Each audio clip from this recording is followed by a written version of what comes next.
Building airplane engines for the German army, this carmaker was developing the engineering expertise that would one day make their cars famous. But once they fell on the wrong side of the Nazis, the company almost never had the chance. It would take a daring design to bring this carmaker back from the brink and turn it into one of the most elite brands in history. This is the story of BMW.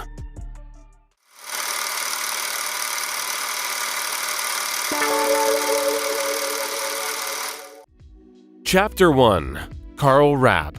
BMW, as it's known today, starts with Karl Friedrich Rapp, a young mechanical engineer coming out of Ehingen, a southwestern part of Germany. Although not destined for greatness, Rapp would put gears into motion that culminated in a titanic force of engineering. In his early career, he worked as a technical designer for Daimler Motoren Gesellschaft, half of what would later become Mercedes-Benz. But he had much bigger aspirations.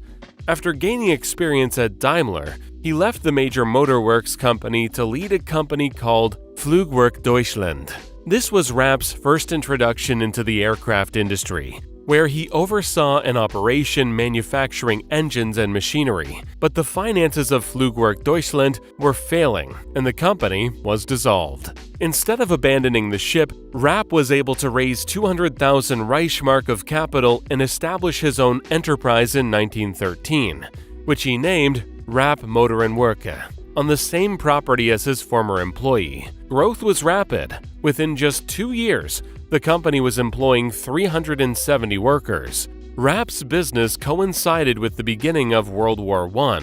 As an aircraft engine producer, it was perfectly positioned to thrive, providing armament for German forces. Unfortunately, Rapp's engines had destabilizing problems that made them unreliable. Instead, it was his competitor, Gustav Otto, whose business took off during the war. Rapp Motoren Werke was almost forced out of business when, with the war still raging, the Prussian army grew desperate and ordered 600 engines from Rapp, saving the company. But there were conditions to the sale. Franz Josef Popp was sent to the company as a representative for the Austrian Navy. Like Rapp, he was a former Daimler worker, but he had a much more impressive resume, having worked as the head of a department at AEG, a prominent engineering firm from Vienna, and collaborating with the biggest mechanical powers in the country.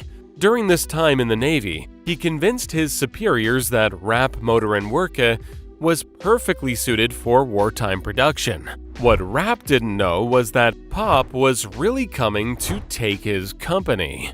Chapter 2. A New Direction.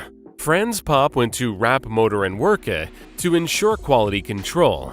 The army had made a big order and all standards needed to be met, especially because the company didn't have a strong reputation.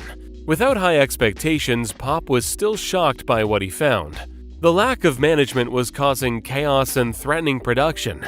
Popp wasted no time in taking over the role himself, earning the trust of the managing board and hiring a team of engineers that would power the company to success. At this point, Karl Rapp was ousted from his position and moved to a Californian engineering firm. Popp could see the potential of the facilities. After taking over, the company was renamed to Bayerische Motorenwerk, or BMW for short. In English, the name translates to the Bavarian Engine Works Company. Owing to its origins, the checkered white and blue logo draws on the flag of Bavaria, which was slightly changed to comply with trademark regulations, but still bears the same basic design. But it was still going to take a huge effort and investment. Fortunately, the flailing business attracted the interest of Camillo Castiglione, a prominent businessman who saw the same potential. Armed with the 3 letters that would become iconic, BMW was ready for production. The first machine off the production line was the BMW 3A, a straight-six aircraft engine that stretched out the blueprint for the company's future designs. There was a much bigger market waiting to be tapped: automobiles, and fate would push them increasingly toward it. After World War I, demand for aircraft engines effectively stopped. As a result of losing the war, German manufacturers were crippled by the Treaty of Versailles, which forbade German companies from constructing weaponry, including engines. Chapter 3. Towards automobiles. With huge manufacturing power and no customers, Franz Popp is left without a clear plan. Ingeniously, he used the company's resources to pivot to produce railway brakes, motorcycle engines, and farm equipment. BMW's facilities had by now converged with the headquarters of Camillo Castiglione's previous company, located in Lerchenauer Strauss Munich. 3 different manufacturing companies merged their operations in 1922 to strengthen the operation. But this would be Castiglione's final act, as he was charged with fraud and fled to Italy to avoid prosecution. Popp was now the sole leader at BMW. One of his first projects was to release their first independent vehicle, the R32 motorcycle. And this wasn't just any motorcycle, it set the world speed record.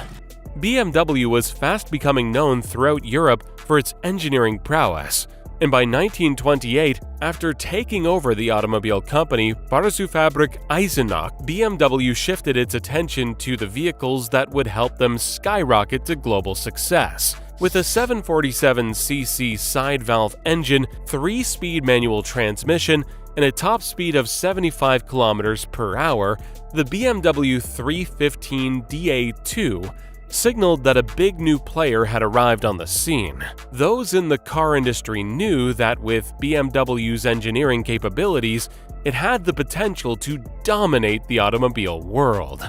But it wasn't until the late 1930s, models like the BMW 327, that the ingredients for success came together. The 327 demonstrated that the company could make a powerful and competitive touring car, showing off a grille on the front of the car that would become one of BMW's hallmarks. Popp consolidated BMW, buying up a number of smaller manufacturing companies, including an American company, which allowed them to circumvent the Treaty of Versailles and restart aircraft engine production. But Franz Popp resisted investing too heavily in aircraft production. During the 1930s, on the eve of a German-initiated World War, he was worried that it would erode the autonomy of BMW and eventually lead them to financial ruin. And he was right. The Nazi regime removed Popp from the head of the company when he didn't follow their directives. By the end of the 1930s, BMW was left as a bare-bones structure, heavily financed by government contracts and the war efforts, with a need to break into the commercial market to stay afloat. After World War II, the factory in Eisenach was taken over by Soviet forces, who used the BMW logo to produce their own cars. They failed to achieve the quality of the originals, but it signaled how valuable the name had already become. In 1951, 2 decades after the company had been caught in the war, with the copycats finally out of the way and the war finished, BMW emerged with a bang. A large luxury car flaunting the company's cutting-edge technology. The BMW 501 had clean curves, a spacious interior, and 100 horsepower, generated from a light, efficient V8 engine. It was exactly what the automaker needed to kickstart their operations again. Chapter 4. On the Ropes. BMW's biggest competition came from a Nazi-funded company, Volkswagen, which was created to manufacture affordable automobiles for the people. After the war, too, in the 1950s, VW had become a symbol of post-war Germany, with cars that were stylish, reliable, and most of all, affordable. The luxury car market was no longer as profitable, and BMW needed to change directions fast. As the 50s came to a close, the company was on the brink of bankruptcy, coming close to becoming acquired by Daimler-Benz, who were interested in neutralizing their competition. Motorcycle sales were going strong, but the 1956 BMW 507, which would later go on to be iconic, proved too expensive for the market. BMW was hoping to revive its sporting image with the 507, and while they were able to tout some famous buyers like Elvis Presley, high production costs left them with a loss of 15 million Dutch marks. To make matters worse, in 1954, BMW released the Isetta, which completely flopped. Resembling the size of a modern-day smart car, consumers simply found it too small. What followed, the BMW 600 with a bold front door design, was also a failure. With a string of failures, Daimler was circling like vultures, ready to take over. Then, in 1959, with a fresh injection of capital from a wealthy German family, the Quants, BMW was given one last roll of the dice, and they used it to release the 700 series. The company couldn't afford another loss. Engineers recycled many of the components used on the 600 to save money, but with an entirely redesigned body, which would be released in both a coupe and a saloon model. A compact two-door car weighing in at just over 1,400 pounds, the first of the 700 series was a welcome new addition to the commercial market. It provided much more space than many of its small car competitors and also proved to be a high-performance vehicle, competing and succeeding in several motorsport events, and single-handedly rescued BMW from bankruptcy. However, seeing out the 1950s, BMW was still operating at a loss. A few years later, the BMW 1500 series, also known as New Class, guaranteed the future stability of the company. It was even more affordable than the 700 series, offering a four-door compact sedan model that appealed to families. On its release in 1962, BMW broke even, turning over 294 million marks. The following year was even better. Sales had jumped up almost 50% to 433 million marks. By 1972, faith in the company was restored, and a giant new headquarters was completed, designed to resemble a four-cylinder engine. Carving into the Munich skyline, it signaled a grand new project was coming, with a new target. Chapter 5. Back to sporting roots.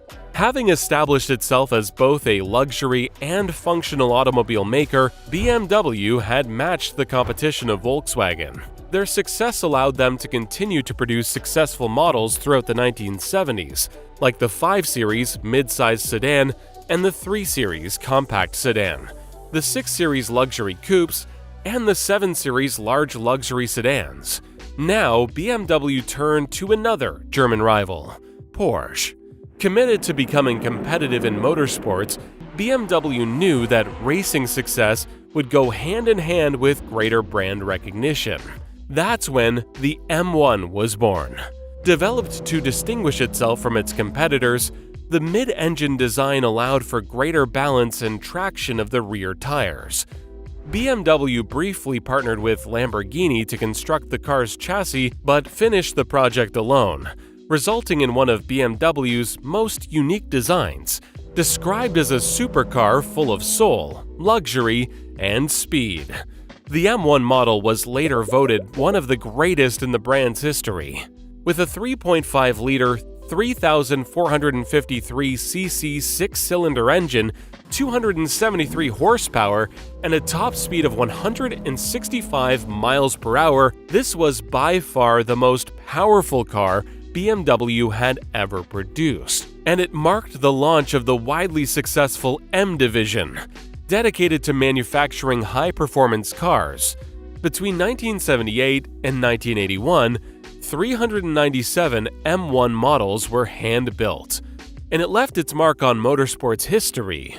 BMW created its own championship, enabling it to increase the production of its cars. Named the Procar BMW M1 Championship, it ran for 2 years and was won by future Formula One legends Niki Lauda and Nelson Piquet. From the brink of collapse less than 3 decades earlier, BMW had now stitched its name into the fabric of motorsports, becoming a leader in sports car innovation and achieving a symbol of status and power. But nearing the 21st century, the question was, how does a classic carmaker maintain its edge? Chapter 6. Staying ahead. Coming into the 90s, BMW released the E30 M3.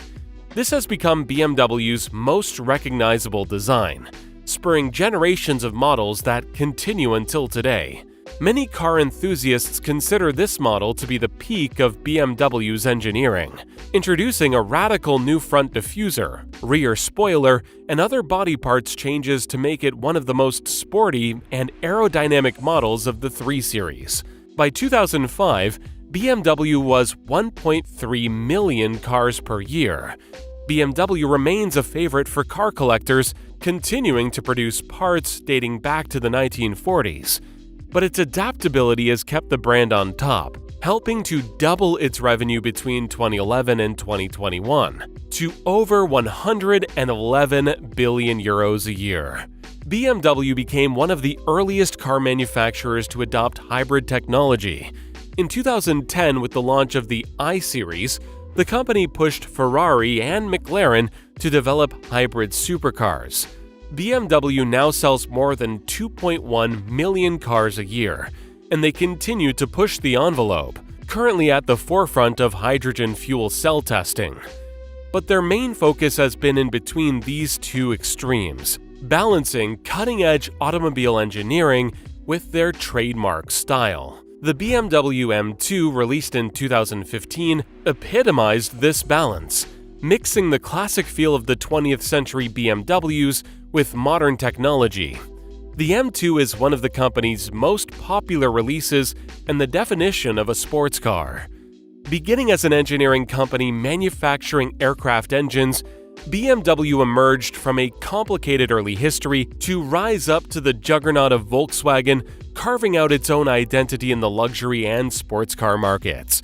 In 2023, it had the highest brand ranking in the United States, bridging the gap between prestigious high-end automobiles and accessibility.